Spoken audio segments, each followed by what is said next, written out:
Thank you guys for coming today. It is incredibly humbling to have you all here with me. Coming into the Ritchie program, I had a clear identity of who I was as a leader, a teacher leader who had a strong grasp on best practices in the classroom, and someone who had some influence outside of my classroom, but I wanted more. I had hit a ceiling with regard to my impact on education and wasn't sure how to continue to grow, so I began the Ritchie program for school leaders. My vision for the year was to increase my capacity to lead and expand my influence on education in and out of the classroom, and I had hoped that Ritchie would show me how.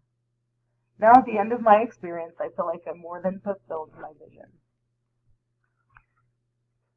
As I was reflecting on how I have changed this year, I was profoundly struck not only by the amount of growth that I have made, but by all the people who made this growth possible. Though if I'm being honest, the biggest event for me this year was the death of my granny. That experience was a setback that eventually resulted in me digging even deeper because that is what she would have wanted me to do. So I will start the story of my journey with her. I hate to build jigsaw puzzles, but I loved building jigsaw puzzles with my granny. And as I was thinking about who I was, who I have become, and who I will be, I thought that would be a perfect metaphor for my story. Throughout my journey, the readings and the articles and discussions have had a huge impact on me, but nothing can replace the gift of getting to see these best practices come to life through all of the people who have mentored and collaborated with me through this process. Slowly, all of these experiences have changed me and become part of who I am as a leader. That is how I'll tell my story. First, my granny. My granny was a successful businesswoman when that was not a common thing. She was an incredibly strong woman who never gave up. I have gotten my strength and perseverance from her. Next, my dad, who led the city of Broomfield, holding true to his tagline, leadership begins with listening. A sentiment that was reinforced throughout Ritchie, a lesson I've learned throughout this year when feeling unheard by teammates and being confronted by those who felt unheard by me. Sandra Bunkers writes, true listening involves bearing witness to another's lived experience with love and compassion. Throughout the program, I reminded myself to practice this, to learn to not just listen with my heart, but to listen with theirs. A person's perception is their reality, and problems are only truly solved when we have collected enough data to deeply understand them. My mom, who taught me to be an educator with high expectations, but a big heart. Throughout Ritchie, this became a theme for school leadership as well. In the article, The Irreplaceable, the author states that successful schools were more likely to clearly communicate high expectations to teachers and ensure that teachers feel supported and less likely to tolerate ineffective teaching. Though I had developed this skill with my students, a huge part of my growth this year was learning, practicing, and doing this with my colleagues, firmly but kindly nudging them towards actions that are best for kids. Next, my sisters, who embody all of those values and have always encouraged me to follow my dreams. Then my family, especially my husband, who is my sounding board for my deep nightly reflection. He keeps me sane and he makes me laugh. His best summary of one of our conversations was when he said, so you're telling me a leader needs to be more like Vanilla Ice and less like Peyton Manning. Like they need to be more stop, collaborate, and listen, and less hurry, hurry. Though he made sure that I knew what he meant. And then he was sure to constantly reinforce that Peyton Manning was, in fact, the quintessential leader. My own children, my students, and their families, my reason for being an educator, my reason for becoming a school leader. I am in education because I believe that every kid can learn and deserves an equitable education, and am incredibly grateful for this program to outline in black and white not only how to give it to them, but how to inspire and lead others towards doing the same. Keely Rochford, who has been an incredible friend and mentor throughout my whole career. Just when I was beginning to feel like this just might be impossible, I visited Crawford Elementary. Keeley and her principal Jennifer have demonstrated how to use systems thinking to diagnose problems of practice and create school-wide goals in order to help their teachers meet their goals. They have made frequent observations and feedback. Seeing these best practices in action was a huge turning point for me. In the book Leverage Leadership, Bambrick Santoyo states, by receiving weekly observations, a teacher develops as much in 1 year as most teachers do in 20. For Crawford, the commitment to get into the classroom was a hard one, but once it was made, it was a leverage point for change in multiple areas, including having positive effects on discipline and improving student outcomes. Hattie and Carol. The Ritchie program is one of the hardest things I have ever done, but like with many difficult things, it is also one of the most rewarding. The resources they have given us and experiences that they have provided for us and encouraged us to have forever changed me. Without them, none of these pieces would have the same meaning. All of the values and key learnings I have mentioned before can also be credited to them. From them, I take with me all of the resources and my key learnings about the program and the value to be intentional about everything you do. Collect more data and go slow to go fast. Next, Kelly Law. Frederick Hess says cage busters wake up every morning focused on identifying big challenges, dreaming up solutions, and blasting their way forward. Having Kelly as a mentor means getting to see in person what cage busting, innovation, and problem solving really means. If she has a dream for what's best for education, she will find a way to make it happen, from finding the money to provide every teacher with a coach and a STEM coordinator, to building partnerships with businesses and the community, all for one reason, to improve the outcomes for kids. Kelly has also taught me the power of distributed leadership and having a team you can trust.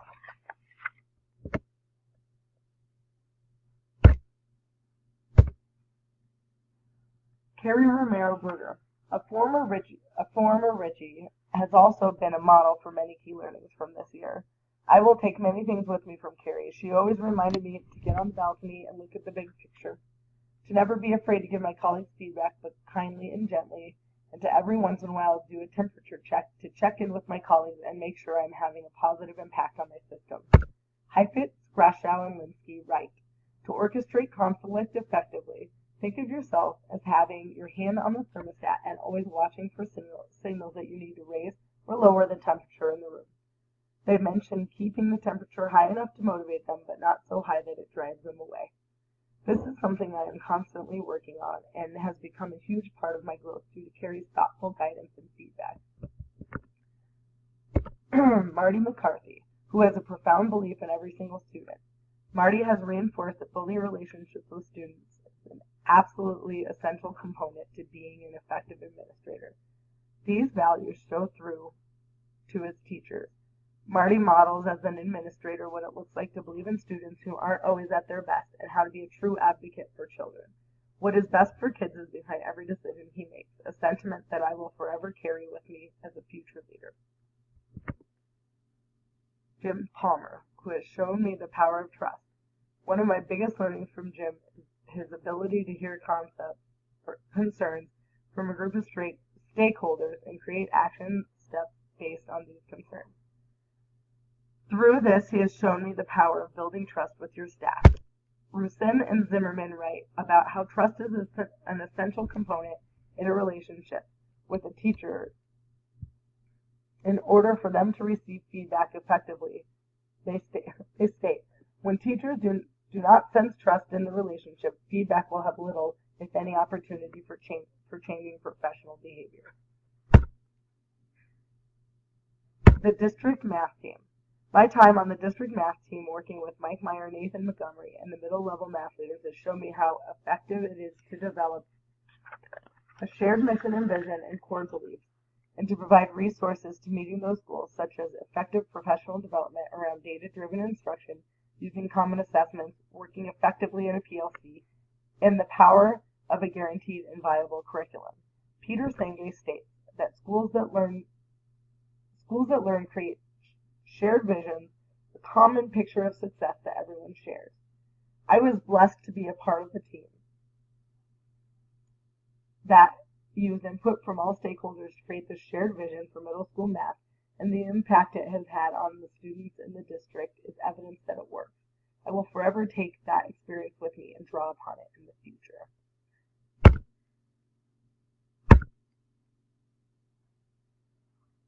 Current and former Richies. My Richie 10 cohort, who will forever be a resource for collaboration and learning. Michelle Kerber, who is a sounding board for me and always a reminder that I should climb down my ladder of inference and into the pool of collectible data. Jeanette Ryan, who is detail-oriented and organized in a way that I envy. And every other Richie who has provided me support this year have also been a big part of my growth as a leader. My school team. My grade level and department teams, who I collaborate with daily, have been a huge contributor to my growth as a leader. It's been a blessing to have such fantastic teams to try out new tools on. From digging deeper into our adaptive challenges this year with disciplined student learning, collecting and looking over student data, doing a kayak to look at problems of practice, to set an action plan to solve them, to doing a CBAM to get feedback on whether or not the direction we are headed is actually working. They allow me into their classrooms to observe and give them feedback. They are open and honest with me, and they give me feedback. This is the group that gave me a constant reminder of how I was doing with building relationships and trust as a leader. Throughout this process, I made some mistakes, but could always rely on my team to tell me how I could do a better job next time. I will always value that feedback from them. District leadership. Throughout the past few years, I have also been lucky enough to have spent time with Priscilla Strong and Tracy Dorland during my experiences with the middle-level math leaders.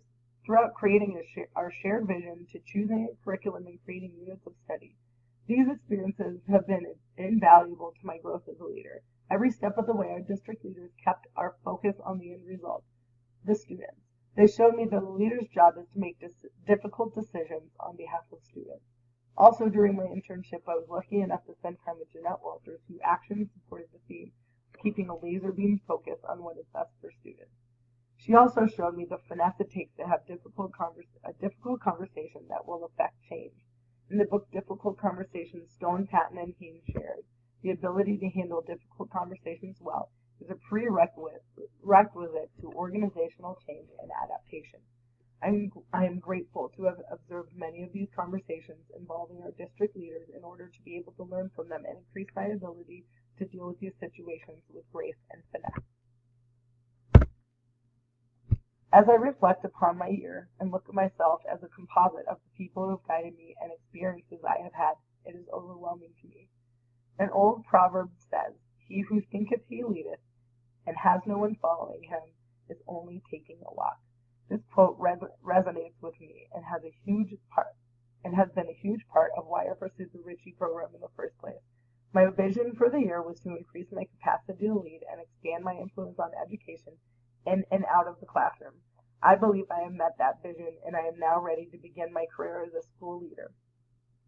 When reflecting on all of the things I have learned, the one that has had the biggest impact on me being an effective leader is building relationships and learning to have open and honest communication. As you can see, my puzzle is not complete. The missing pieces will come from my future work. I vow as a school leader to bring with me all that I have learned from Richie and other past experiences, but still be open to taking on new learning and adding to my identity as a leader. I will always remember to build relationships and trust by being open and honest and using effective communication.